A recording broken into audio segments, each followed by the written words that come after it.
Nah pemirsa, pameran ini digelar memang untuk menjadi media komunikasi dan pelatihan bagi industri laundry dan para pemain-pemainnya. Namun sebelum kita bahas lebih lanjut, ada informasi seputar kerajinan berbahan dasar tembaga. Seperti apa? Berikut liputannya.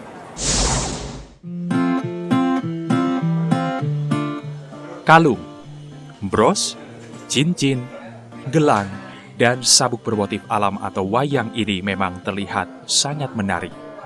Namun siapa sangka jika aksesori yang terkesan anggun ini ternyata terbuat dari bahan-bahan tembaga bekas seperti kabel dan dinamo. Adalah Eriza Susilo, sang kreator aksesori ini yang memanfaatkan limbah tembaga yang banyak terbuang. Dia membersihkannya dari pelapis dengan cara dibakar. Setelah itu warga Sleman daerah istimewa Yogyakarta ini membentuk tembaga menjadi berbagai perhiasan sesuai keinginan yang kemudian dihargai antara 50 hingga 500 ribu rupiah. Saya memilih kawat-kawat ini ya karena bisa dibentuk sedemikian rupa sehingga bisa menjadi cantik dan bisa dimanfaatkan dari bahan bekas sehingga harganya murah. Dan saya memproduksi hasilnya juga bisa murah. Produksinya rapi, terus juga ini tentunya menjadi salah satu solusi untuk adanya limbah-limbah bekas, menghasilkan barang yang bernilai ekonomis.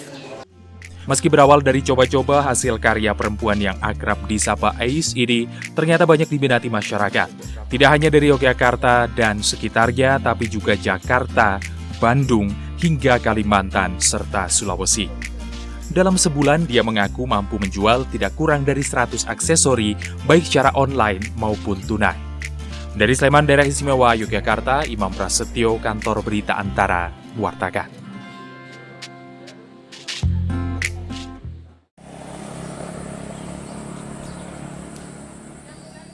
Limbah ternak berupa kotoran sapi yang sebelumnya sempat dipermasalahkan oleh masyarakat karena baunya mencemari lingkungan sekitar, kini berhasil diubah menjadi mesin uang oleh kelompok ternak Tinombala Desa Dandanjaya, Kecamatan Rantau Badau, Kabupaten Barito Kuala, Kalimantan Selatan.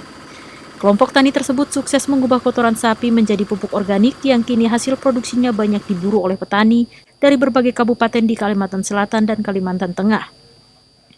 Dengan dukungan sarana dan pembinaan dari Dinas Peternakan Kabupaten Batola dan Balai Penelitian Tanaman Pangan BPTP, setiap bulannya anggota kelompok ternak Tinombala mampu memproduksi pupuk organik padat dari kotoran sapi hingga 2.000 kg yang dijual dengan harga Rp30.000 setiap 25 kg atau Rp12.000 setiap 8 kg.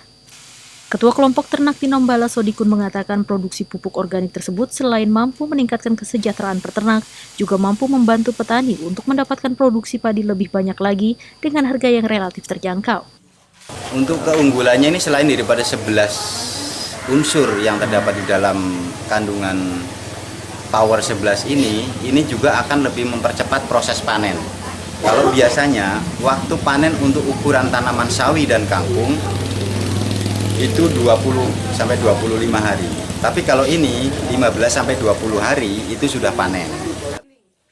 Peneliti media dari Balai Pengkajian Teknologi Pertanian Eni Siti Rohaini mengatakan selain membantu peternak memanfaatkan teknologi pengelolaan pupuk organik, pihaknya juga membantu pemasarannya.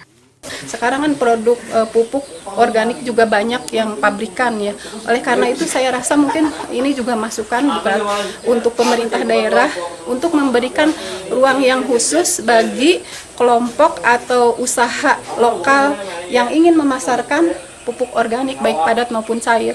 Jadi produk yang dihasilkan ini mempunyai nilai jual yang lebih. Selain pupuk organik padat, kini peternak juga mulai mengembangkan pupuk organik cair dengan bahan baku kencing sapi yang dicampur dengan berbagai bahan dari jenis rempah-rempah dan hasilnya cukup bagus. Kini BPTP juga membina petani dari 7 kabupaten lainnya, yaitu di Kabupaten Hulu Sungai Utara dan Hulu Sungai Tengah. Di 2 kabupaten tersebut dikembangkan pupuk organik dari kotoran kerbau. Sedangkan di kabupaten lainnya yaitu Hulu Sungai Selatan, Tanah Laut, Kota Baru, Banjartapin, dan lainnya juga dikembangkan beberapa potensi pertanian lainnya. Dari Banjarmasin, Kalimantan Selatan, Ulul Maskuriah, Latif Thohir, Kantor Berita Antara, mewartakan.